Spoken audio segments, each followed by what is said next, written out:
Installing the InTouch 2 at home is very simple. Here's what you need to do and what you have in hand. In your box, you have the quick start guide to find out how you can install your InTouch 2 module, the device you need to connect to your router, the power supply with a USB wire and an Ethernet cable. First, connect your Ethernet cable to your InTouch 2 device. Then, connect the other side of the cable on your router to one of your local area network port.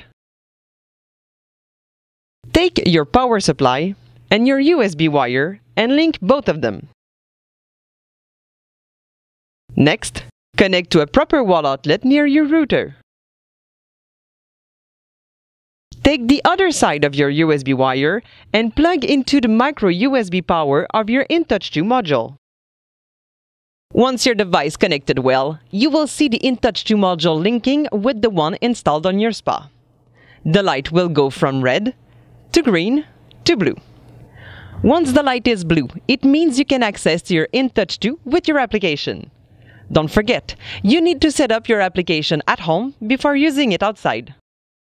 For a perfect installation, fix the unit on a wall with a number 8 pan head screw. Install it far from materials that may interfere with the signals and, if possible, closest to a window facing your SPA. If you can fix it on a wall, you can install your device on a shelf or a desk near your router.